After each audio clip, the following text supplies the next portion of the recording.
Cross River State government has announced a sweeping review of transportation safety protocols at the Obudu Cattle Ranch following a fatal road crash that claimed the lives of 4 seminarians and injured 9 others at Ikwette community on Saturday. According to a statement by Governor Otu's Chief Press Secretary Nsa Gill, the accident occurred when a vehicle conveying 13 seminarians from the Enugu Catholic Diocese suffered brake failure while descending the ranch hill after a guided tour. The state government is deeply saddened by the loss. A thorough investigation into the cause of the crash is underway, the statement read. It also noted that the Nigerian Army stationed at the ranch were among the first responders at the scene, aiding in rescue and recovery efforts. The injured are currently receiving medical attention. Our thoughts and prayers are with the families. The government is in contact with them and will provide necessary support, the statement added, urging visitors to ensure vehicle roadworthiness and adhere strictly to safety guidelines. Authorities also appealed for public sensitivity and respect for the victims' families' identities are being confirmed. First of all, this report as regards, this, I want to ask, have you ever been to Obudu Cattle Ranch? Not at all. You haven't been there. Now, you remember, if you have been there, I have been there. It's a beautiful place. I mean, the sort of place where when you get to Obudu, you ascend the hill and go up. It feels like you have left the scenery of Nigeria completely. I mean, it is such a beautiful place, but this particular story resonates with me a little because I went there a few years ago, and when I went there, you notice that some of the infrastructure in that place are not as should be. Right. First of all, I want to gather your thoughts on this report. Then also, I want to get your thoughts as regards what we do in Nigeria as regards terrorism. I went there, I saw one of the most beautiful waterfalls I had ever seen. Very, very beautiful place. The way it's built, you can't sweat, Budu. Like you're not allowed to sweat. The way the weather and everything is. First of all, what are your thoughts on these reports? Then, so on the other hand, what are your thoughts as regards tourism in Nigeria and how we manage things? Well, these reports, this kind of story shows that something is wrong with the Obudu Ranch. There's something that is amiss there. If it's maybe how they have constructed the roads, or how they ensure safety. Do they have safety measures there? Do they have speedometer, all those things? So you need to, once somebody comes inside, once somebody steps inside the ranch, you need to guarantee the person's safety.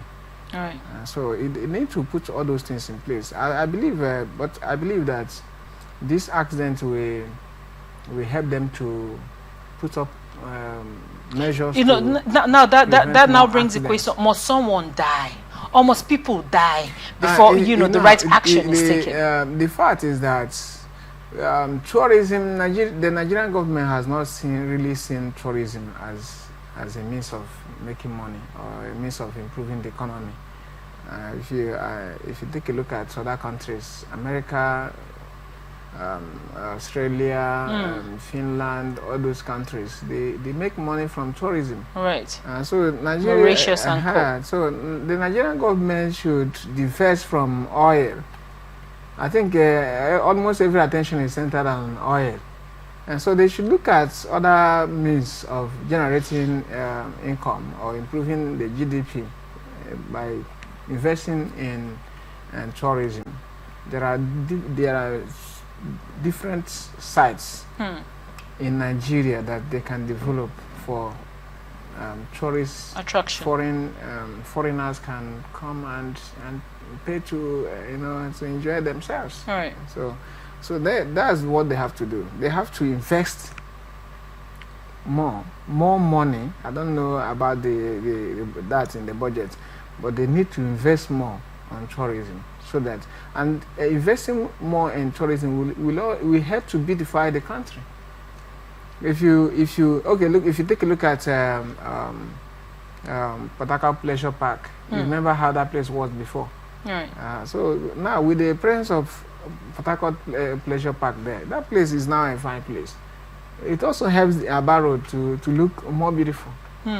So all these things can help us to live in a better society. Right. So that's my opinion. And thank you so much. The other angle I wanted to gather your thoughts is the insecurity.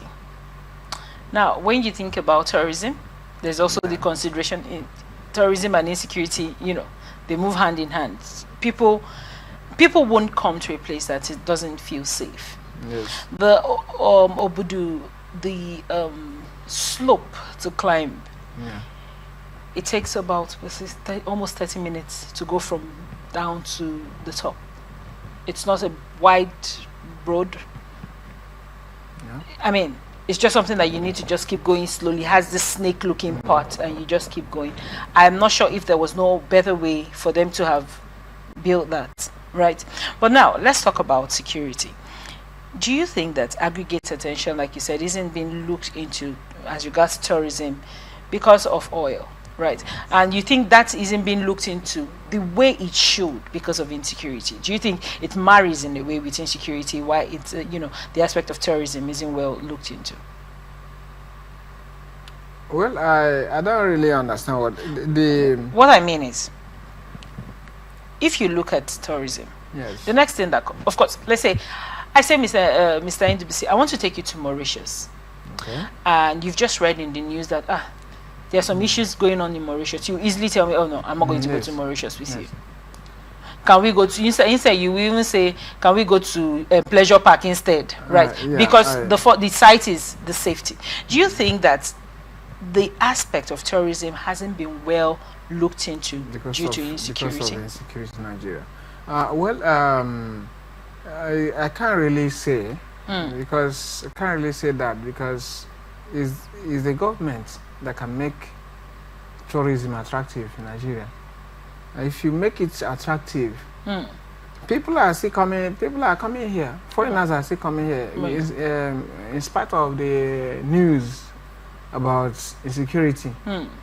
They always hear about insurgency and terrorism. But yeah, people are coming. People are coming in. Almost all our cities are safe. So people are still coming in here.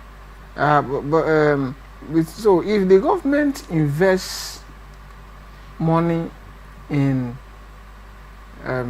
tourism, it's creating enough security will also be part of the investment. Right. And then you see that people will still be coming in here. People still visit all those. Still visit Iran. People still visit many countries in the Middle East. All right. In spite of the news of clashes, the news of conflicts going on here and there, people still go there. So if you invest money, if you invest more money in security in tourism, people will not, unless something happens. Maybe you see that maybe every time you hear about bombings in the cities, then it will scare a lot of foreigners. Right, but right now, people will still come in until the issue of insecurity is solved. I believe if the government wants to solve insecurity because it wants to drive foreigners into the country, they will solve the problem once and for all. All right. Thank you so much for your insight on that.